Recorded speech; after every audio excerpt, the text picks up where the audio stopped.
So let's have a look at the properties of some circles. So first of all, the circumference of a circle is the distance around the circle and the length of its edge.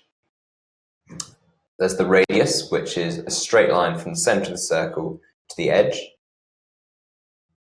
And there's the diameter, which is a straight line from one side of the circle to the other, and it has to pass through the diameter, through the center, and that's what we call the diameter.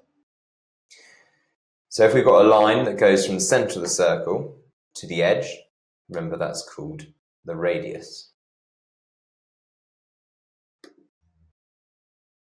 And a chord is another line in a circle that you need to know, and that passes from one side of the circle to the other, but it doesn't have to go through the middle of the circle.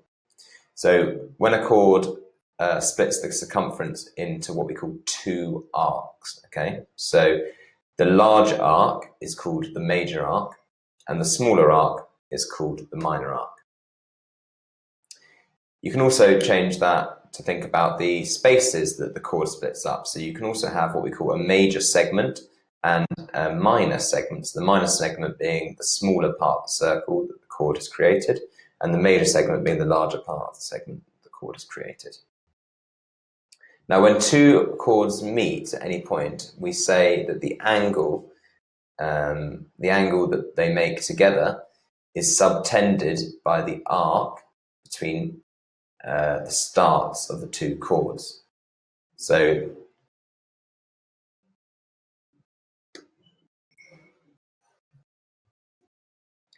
remember the segments of a circle. We've got the major segment and the minor segment. That's to do with how big they are.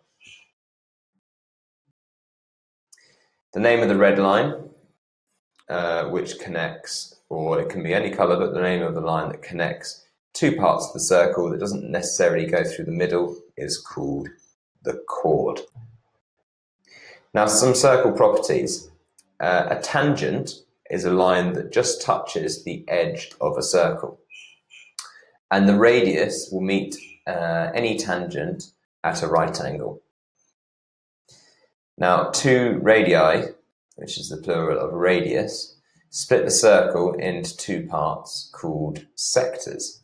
And you can think of those like slices of cake or of pizza. So a minor segment is the smaller slice of pizza, or the smaller part of the circle, and the major sector is the larger bit that's left over. So the remaining of the pizza that you've taken a slice from.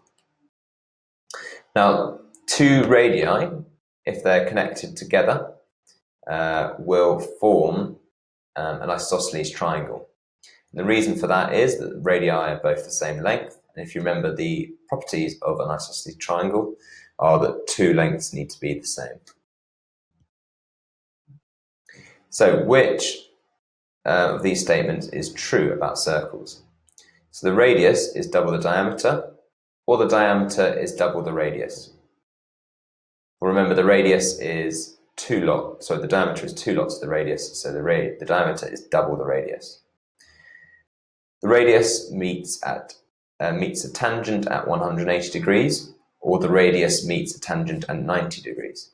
Remember, the radius meets tangent at 90 degrees.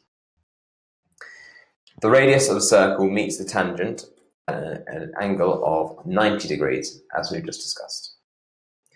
So, what is the name of the line that goes from the center of the circle to the edge? Now remember, that is the radius. And a chord splits the circumference into two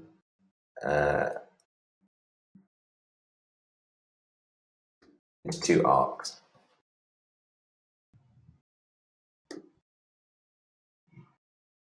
The two different sectors of a circle. So you've got the major sector, which is the larger one, and you've got the minor sector, which is the smaller one. Now, the line that passes from one bit of the circumference to another bit of the circumference through the middle of the circle is called the diameter. And a chord splits the circumference into two arcs.